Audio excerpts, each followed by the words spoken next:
माता जी का देहांत होता है, पहली बार मुंबई में उनका दाखिला होता है एफी सेंट्रल कॉलेज, और जब उनका वहां एडमिशन होता है उसी समय से वो अस्पृश्यता का शिकार होते हैं और उसी समय से उनके जीवन में ये लड़ाई शुरू होती है।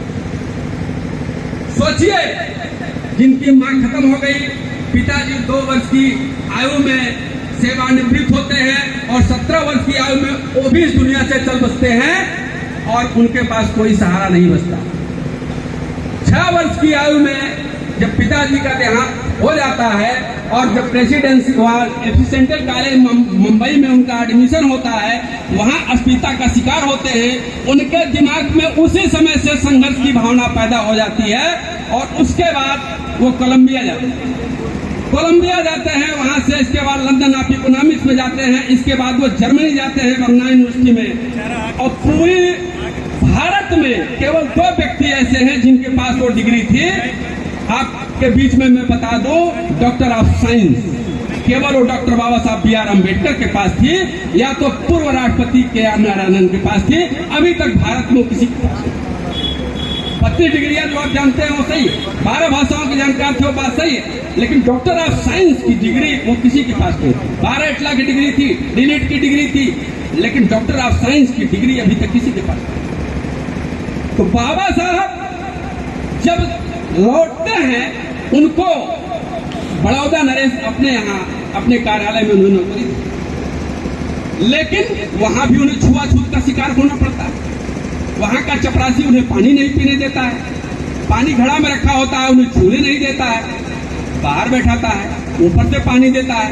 फिर वहां से भी वो मन उनका दुखी हो जाता है और वहां से भी वो नौकरी को छोड़ देते। फिर उनके मन में आता है अब मैं क्या करूं। फिर वो लट करके बम्बई आते हैं, फिर वकालत शुरू करते हैं। जब वकालत शुरू करते हैं तो उनके पास कोई भी मुवक्किल अपना मुकदमा लेकर के नहीं जाता। एक घटना याद आती है कि किसी की फांसी की सजा होती है और वो मुवक्किल पूरे महाराष्ट्र हाई कोर्ट में जाता है, सबके पास सारे लोग मुकदमा लड़ने से मना करते। लास्ट में एक किनारे बाबा साहब बैठे होते हैं, तो उनको कमेंट में वहां के लोग कहते हैं कि अरे वो एक महार बैठा है, चले जाओ वहां ना।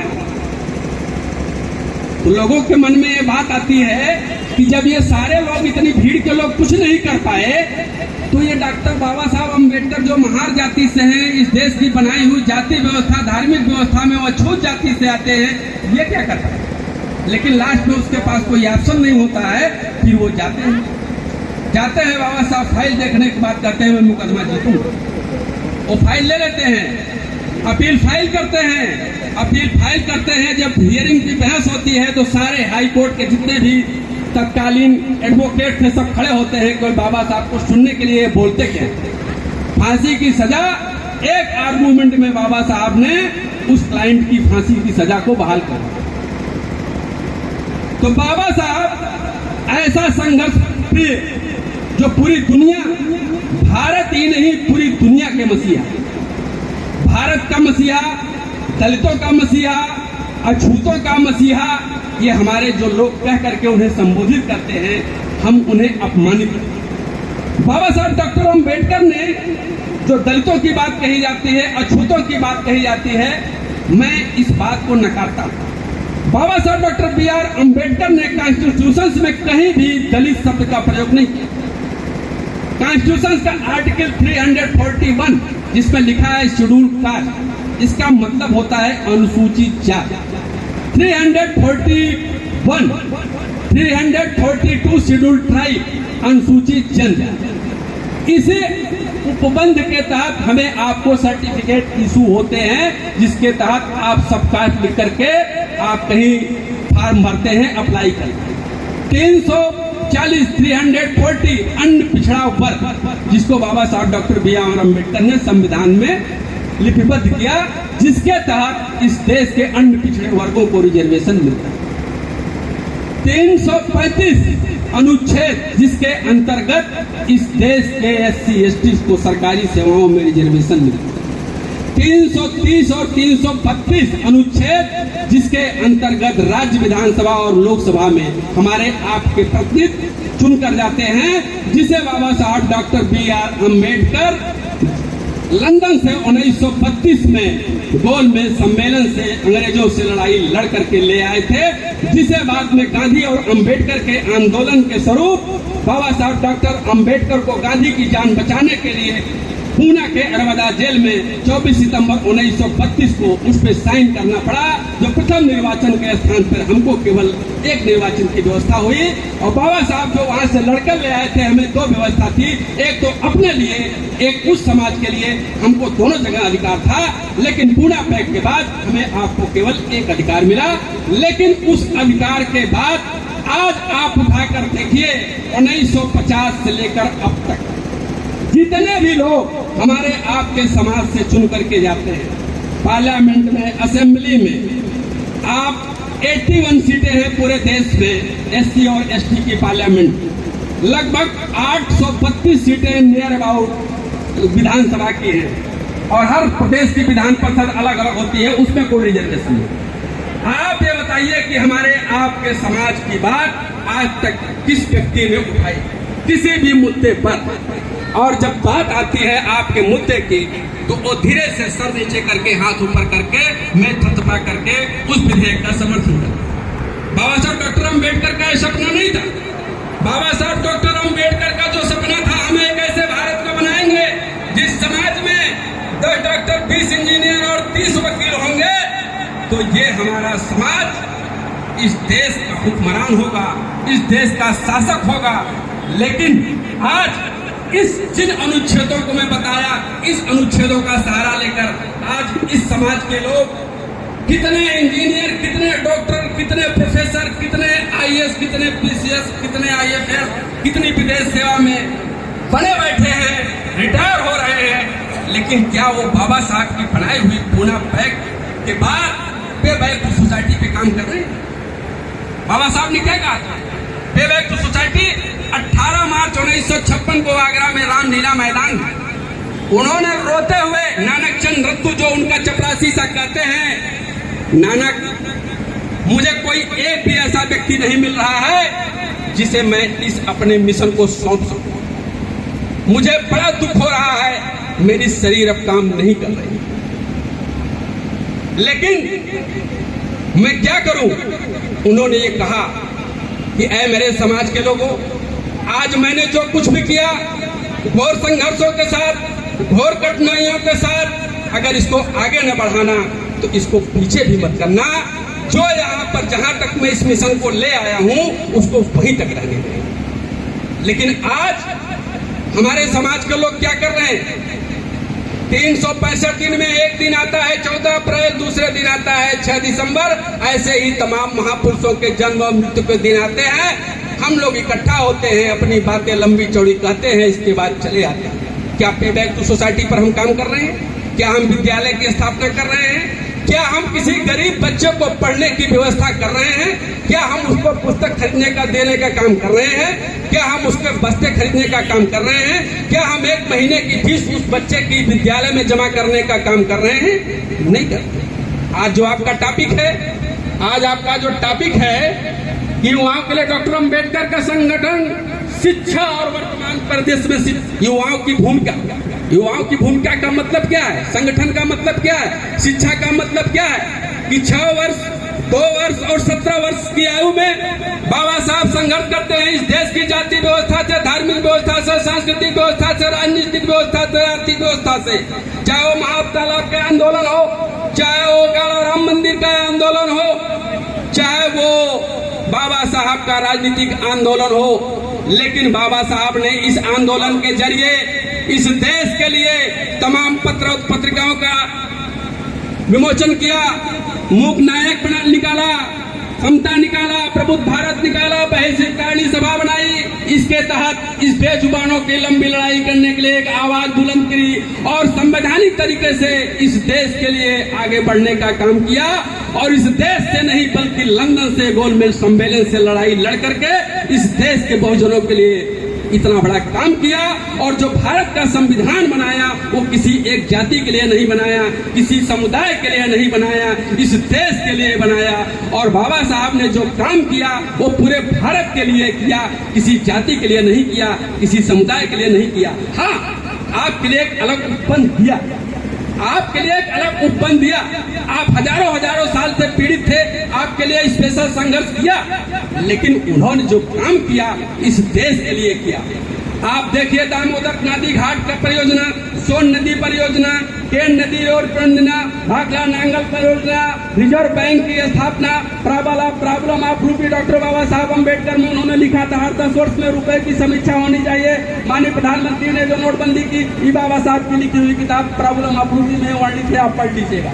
तो बाबा साहब डॉक्टर अम्बेडकर को एक जाति में समझ देना, दलित में समझा देना, अछूत में उन्हें खत्म कर देना, ये बाबा साहब का अपमान है। बाबा साहब मॉडर्न इंडिया के पितामह थे, आधुनिक भारत के निर्माता थे, इस देश के राष्ट्र निर्माता थे। इस देश के अछूतों के लिए नहीं, पिछड़ों के लिए नहीं, अस्पृश्यों के लिए नहीं, इस देश के निर्माता थे। वो भारत के मसीहा नहीं थे, वो विश्व के मसीहा थे। कहा गया कि चल पड़ी है आंधिया, चल पड़ी है आंधिया, सागर उमड़ता आ रहा, फेंक कर पुरानी चादर एक बटोही आ रहा।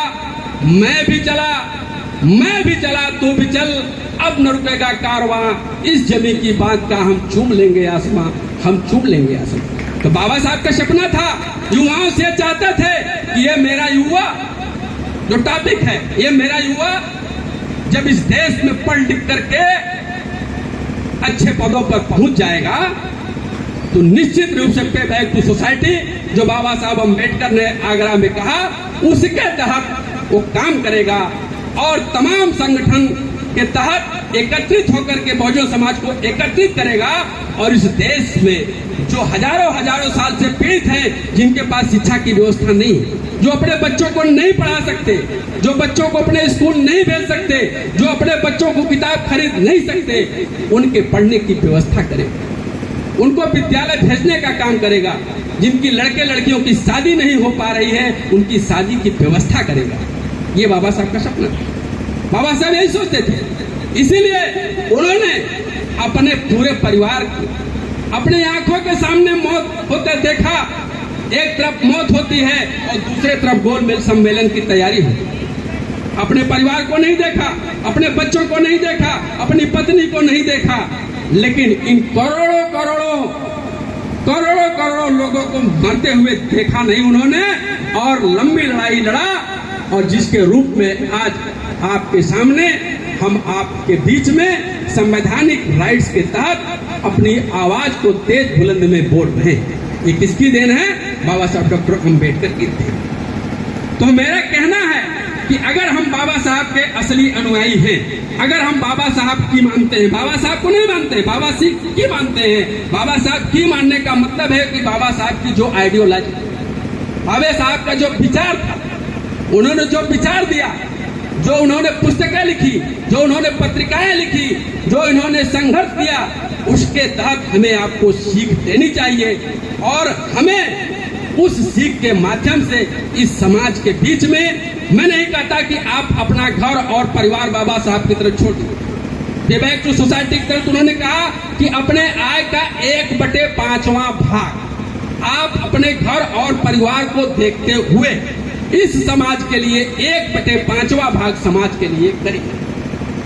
जो जिस लायक हो, मैं तो कहता हूं अपनी भाषा में कि जो जिस लायक हो, जहां जिस पद पर है, वो केवल उतना ही समाज के लिए करे, तो निश्चित रूप से बाबा साहब का सपना पूरे होने में देर नहीं लगेगी। लेकिन हो क्या रहा है, उसका जस्ट अपोजिट। मैं इस दावे के साथ कहता हूं कि आज बहुजन समाज में जो लोग भी बड़े बड़े पदों पे पहुंचते हैं, वो मिलने का काम नहीं करते। अगर आप मिलने जाइए तो दरवाजा बंद होता है और आपसे मिलना नहीं चाहते, अपनी जातियां छुपाते हैं और क्या कहते हैं, मिलने चले आए हैं, मेरे पास यही काम क्या है, मेरी नौकरी खतरे में है, फलाने जाति के हैं, चले आए हैं। मालूम पड़ता है इन्होंने कुछ कर दिया। ये मैं सुनी बात नहीं बता रहा हूं, ये प्रैक्टिकल बात बता रहा हूं। हम लोग जाते हैं, सुनते हैं, देखते हैं।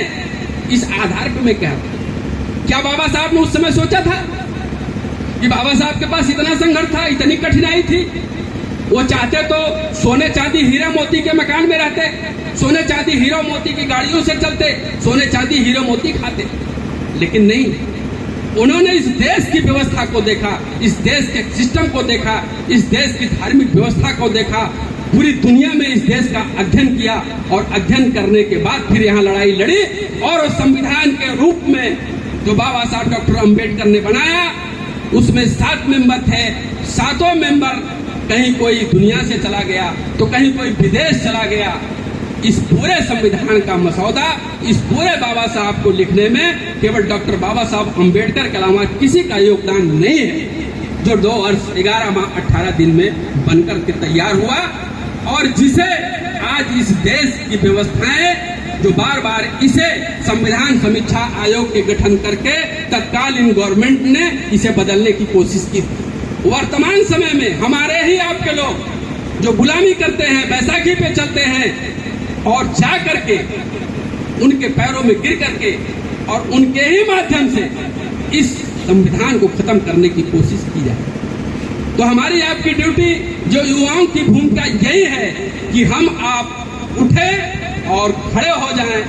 और इकबाल दुष्यंत ने कहा कि पीर पराई पर्वत से बर्फ पिघलनी चाहिए, पीर पराई पर्वत से बर्फ पिघलनी चाहिए, इस हिमालय से कोई नई गंगा निकलनी चाहिए, इस हिमालय से कोई नई गंगा निकलनी चाहिए। मेरा मकसद है मात्र हंगामा खड़ा करना नहीं, मेरा मकसद है ये सूरत बदलनी चाहिए, मेरा मकसद है ये सूरत बदलनी चाहिए। मेरी छाती में नहीं सही, तेरी छाती में सही, और है कहीं आग तो उसे जलनी चाहिए, है कहीं आग तो उसे जलनी चाहिए। तो बाबा साहब डॉक्टर अंबेडकर ने ये कहा कि मैं जो ये तुम्हें छोड़कर जा रहा हूं, ये इसलिए नहीं छोड़कर जा रहा हूं कि इसे खत्म कर देना, इसे आगे बढ़ाना। और जब तक हम जिंदा हैं का मतलब बाबा साहब का संविधान जिंदा है, तब तक समझो कि इस देश के बहुजन समाज के लोग जिंदा हैं। अन्यथा अगर ये संविधान नहीं रहा तो न हम यहाँ पे आ पाएंगे, न आप यहाँ इकट्ठा हो पाएंगे, न हम बोल पाएंगे, न आप सुन पाएंगे। हम जहाँ से चले थे हम वहीं फिर पहुंचा दिए जाएंगे। तो युवाओं की भूमिका यही है कि वो ज्यादा से ज्यादा, बाबा साहब ने कहा शिक्षा वो शेरनी का दूध, शिक्षा वो शेरनी का दूध है, वो जो पिएगा, उस दूध को जो पिएगा निश्चित रूप से इस देश का हुक्मरान होगा। हुक्मरान से तात्पर्य है कि वो नौकरी ही नहीं करेगा। बाबा साहब ने कहा था क्लर्की करने से बेहतर है कि समाज की सेवा करें। आप छोटी मोटी नौकरी करने से बेहतर है कि आप समाज की सेवा करिए, समाज के लिए लड़ाई लड़िए, समाज के लिए काम करिए, तभी आप समाज का निर्माण कर पाएंगे। जिसके लिए आप लड़ाई लड़ रहे हैं, जिसकी खिलाफत करने का काम कर रहे हैं, जब शायद आप सो के नहीं उठते, शायद जब आप बिस्तर पे होते हैं, तो पूरे देश में गांव से लेकर शहरों तक शायद एक कार्यक्रम समाप्त हो। मैं मंच के माध्यम से उसका नाम नहीं ले सकता, लेकिन मैं इतना आपको बता रहा हूं, आप समझिए कि जब आप सो के नहीं उठते, जब आपके बच्चे विद्यालय जाने का काम नहीं करते, कहीं नदी तालाब पोखरे, कहीं खेतों में काम करने का काम करते हैं, तो शायद उनका कार्यक्रम एक बार खत्म हो जाता है हमारे आपके विरोध। समझिए वो अनवरत काम कर रहे हैं। तो हमारी आपकी ड्यूटी क्या है कि हम केवल जन्म और मृत्यु में इकट्ठा नहीं होंगे, हमें आपको अनवरत कार्य करना पड़ेगा।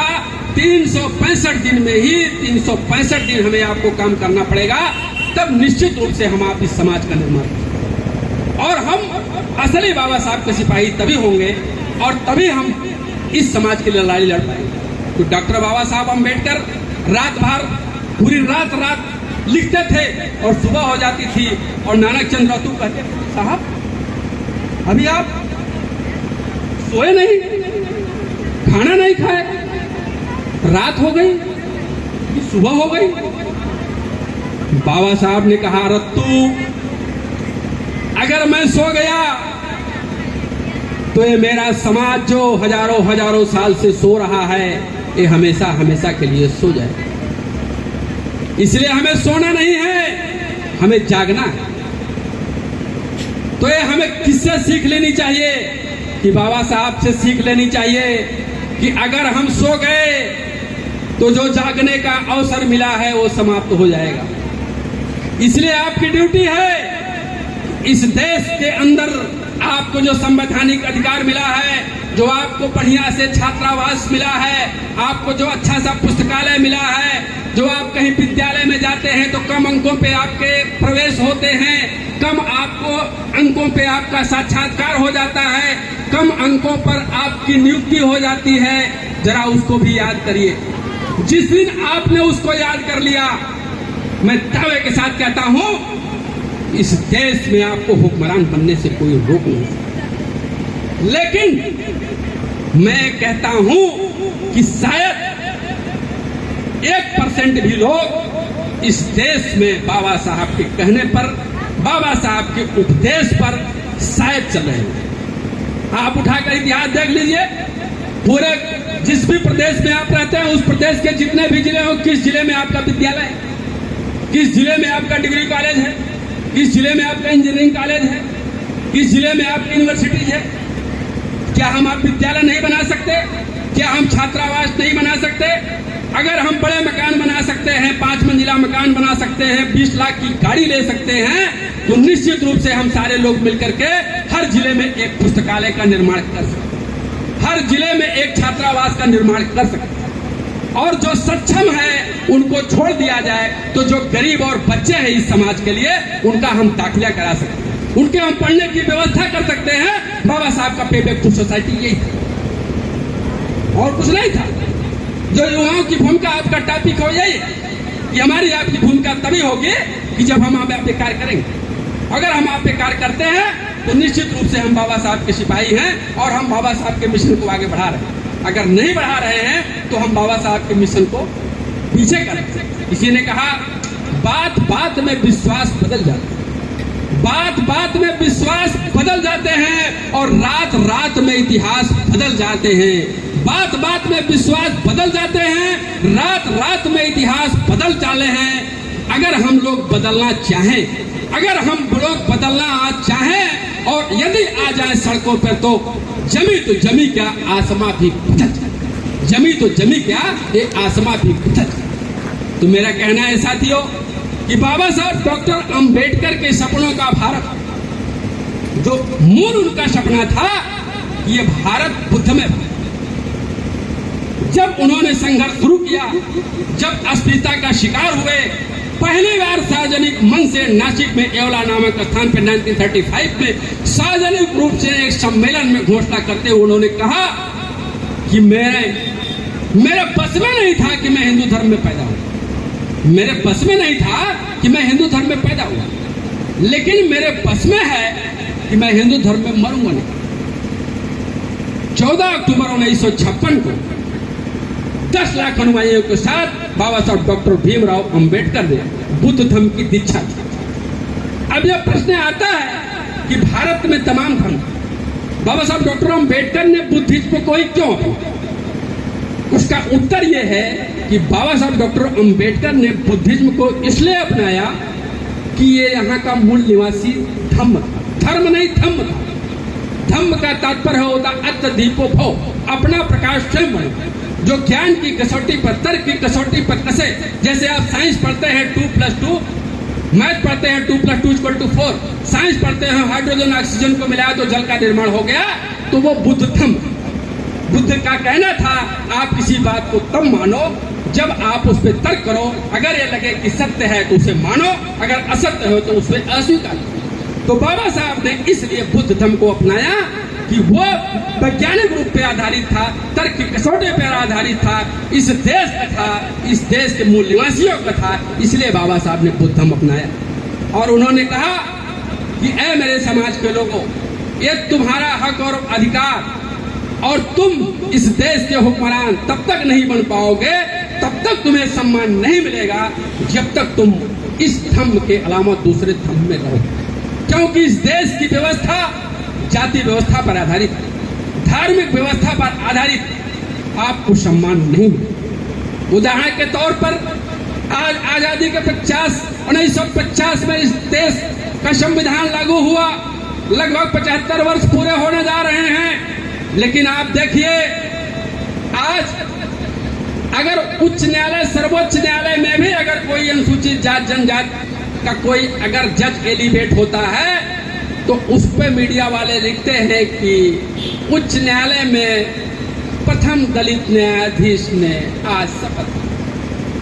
आज उच्चतम न्यायालय में, सर्वोच्च न्यायालय में प्रथम न्यायाधीश जो सर्वोच्च न्यायालय के मुख्य न्यायाधीश है शपथ। भारतवर्ष के प्रथम राष्ट्रपति दलित जो शपथ लेंगे। आप सोचिए इस देश में क्या है कि भारत का संविधान लागू हुए 75 वर्ष हो गए।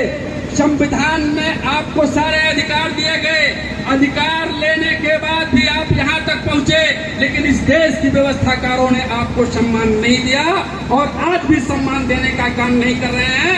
आज भी आपको उसी जाति के नाम से संबोधित करते हैं, चाहे आप राष्ट्रपति हो जाइए, चाहे आप राष्ट्रपति हो जाइए, चाहे आप गवर्नर हो जाइए, चाहे उच्च न्यायालय, सर्वोच्च न्यायालय में आप न्यायमूर्ति हो जाइए, लेकिन आपको सम्मान नहीं मिलता।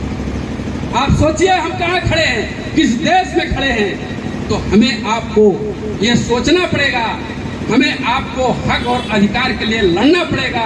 इस देश की जाति व्यवस्था को खत्म करने के लिए हमें आपको आगे आना पड़ेगा। बाबा साहब डॉक्टर अम्बेडकर ने एक पुस्तक लिखी थी, कास्ट इन इंडिया, भारत में जातिवाद। एक इंग्लिश में पुस्तक लिखी, एनहाइलेशन ऑफ द कास्ट, जाति भेद का उच्छेद। हु आर दी शूद्राज, शूद्र कौन, अछूत कौन और कैसे, बुद्धा एंड धम्मा। आप इन सारे पुस्तकों को पढ़िए, तब आपको समझ में आएगा हम और आप कहाँ खड़े। इतना घोर संघर्षों के बाद, इतने पुस्तकें लिखने के बाद बाबा साहब डॉक्टर अम्बेडकर दुनिया में 6 विद्वान पैदा हुए थे।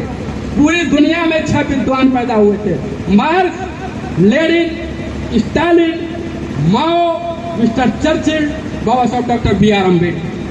दुनिया में 6 विद्वान पैदा हुए, लेकिन पूरी दुनिया में 6 विद्वानों में बाबा साहब डॉक्टर अम्बेडकर पहले नंबर के विद्वान माने जाते। 6 विद्वानों में पहले नंबर के विद्वान माने जाते थे, लेकिन क्या इस देश की व्यवस्थाकारों ने सम्मान दिया? क्या कहते हैं? दलित नहीं। दलित भी मैनिपुलेटेड शब्द है। आपके बीच में एक समरसता शब्द आया है, समानता के स्थान पे समरसता शब्द आप लोग सुनते होंगे, मीडिया में आता, तमाम लोगों द्वारा संबोधित होता है। अर्थात जो बाबा साहब डॉक्टर अम्बेडकर ने कॉन्स्टिट्यूशन में लिपिबद्ध किया है, उससे अलग एक नया वर्ड क्रिएट करके, मैनिपुलेट करके बना दिया जाता है और उसे संबोधित किया जाता है और आपके बीच में लाया जाता है। हमारी आपकी एक ड्यूटी है कि हम आप अपने संविधान को सजोग कर दें। एक दूसरी और बात आपको बता रहा हूं, भारत का जो ओरिजिनल कॉन्स्टिट्यूशन है पार्लियामेंट में, लेकिन एक नई बात बताई जा रही है आप कि हर संविधान के पेज पर इस देश के जितने भी देवी देवता हैं उनकी प्रतिमाएं लगी। मैं आपको आगाह करना चाहता हूं, आप इससे सावधान रहिएगा। बाबा साहब डॉक्टर अम्बेडकर के ओरिजिनल कॉन्स्टिट्यूशन में कहीं भी किसी भी देवी देवता की कहीं फोटो नहीं है। ओरिजिनल कॉन्स्टिट्यूशन में केवल कॉन्स्टिट्यूशन है, इसके अलावा कुछ नहीं। मैं ऐसे नहीं बोल रहा हूँ।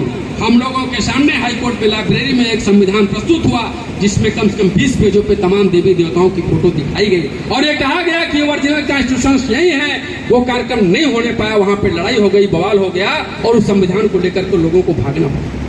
मेरा कहना है कि आपको हर कदम पे लड़ना पड़ेगा, हर कदम पे संघर्ष करना पड़ेगा और हर कदम पे जागरूक होना पड़ेगा।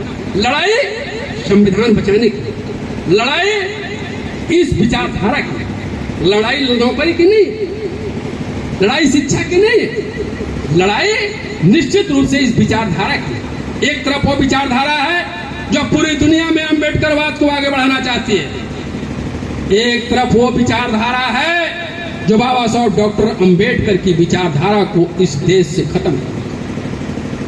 अब आप सोचिए आप किस तरफ खड़े हैं, बाबा साहब डॉक्टर अम्बेडकर की विचारधारा को बढ़ाने वालों में हैं या बाबा साहब डॉक्टर अम्बेडकर की विचारधारा को खत्म करना। अगर हम बाबा साहब डॉक्टर अम्बेडकर की विचारधारा को बढ़ाने वाले लोग हैं तो निश्चित रूप से हमें बाबा साहब की विचारधारा को बढ़ाने के लिए हमें 365 दिन अनवरत, जैसे हमारे लोग अन्य लोग इस देश में कब्जा करने के लिए अनवरत कार्य कर रहे हैं, वैसे भी हमें आपको अनवरत कार्य करना पड़ेगा।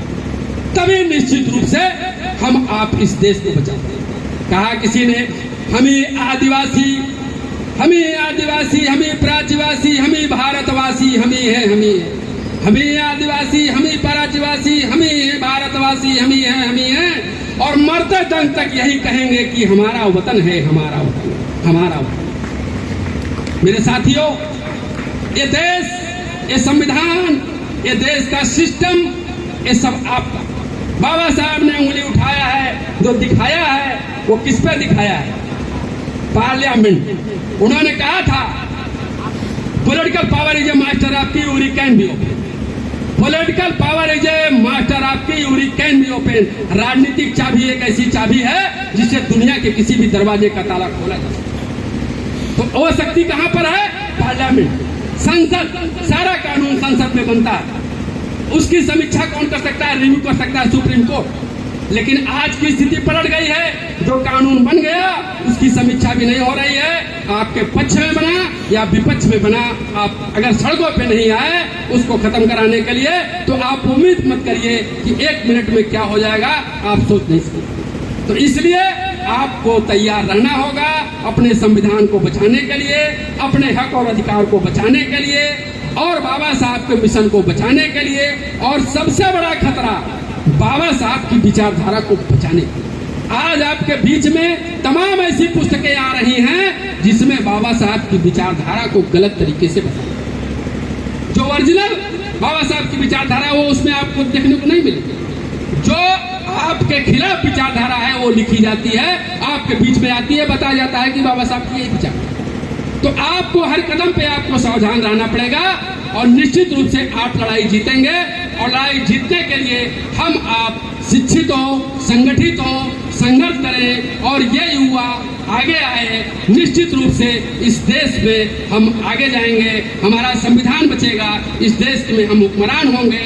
इन्हीं शब्दों के बाद मैं अपनी वाणी को विराम देता हूँ। जय भीम, जय भारत, जय संविधान, जय बहुजन।